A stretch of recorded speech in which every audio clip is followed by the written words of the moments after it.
राष्ट्र आज 76वां स्वतंत्रता दिवस मना रहा है। उल्लेखनीय है कि स्वतंत्रता के 75 वर्ष पूरे होने के अवसर पर देश आजादी का अमृत महोत्सव भी मना रहा है। प्रधानमंत्री नरेंद्र मोदी ने पिछले वर्ष मार्च में साबरमती आश्रम से इस आजादी का अमृत महोत्सव का शुभारंभ किया था। आज नई दिल्ली में प्रधानमंत्री मोदी ने लाल किले की प्राचीर पर राष्ट्रीय ध्वज फहराया और राष्ट्र को संबोधित किया। इससे पहले वे राजघाट गए, जहां उन्होंने महात्मा गांधी की समाधि पर पुष्पांजलि अर्पित कर उन्हें श्रद्धांजलि दी।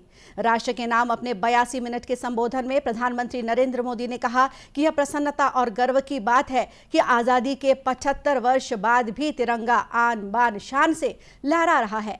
देश की स्वतंत्रता में कुर्बानी देने वाले वीर सपूतों को याद करते हुए प्रधानमंत्री ने कहा, हम सब गांधी जी, सुभाष चंद्र बोस और वीर सावरकर जैसे महान नेताओं के प्रति कृतज्ञ हैं। प्रधानमंत्री ने कहा कि स्वतंत्रता संघर्ष में आदिवासी समाज का योगदान अविस्मरणीय है। तो पिछले 75 साल में देश के लिए जीने मरने वाले, देश की सुरक्षा करने वाले, देश के संकल्पों को पूरा करने वाले, चाहे सेना के जवान हो, पुलिस के कर्मी हो,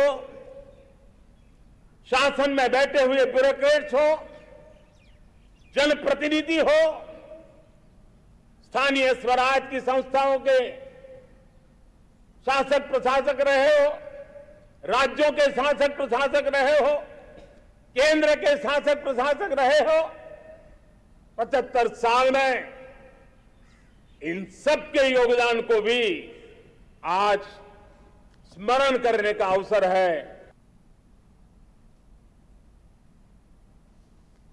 प्रधानमंत्री ने कहा कि अगले 25 वर्षों के लिए 5 प्रण पर ध्यान देने की आवश्यकता है। ये हैं विकसित भारत, दास मानसिकता को मिटाना, गौरवशाली विरासत पर गर्व, एकता और नागरिकों के कर्तव्य पूरा करना।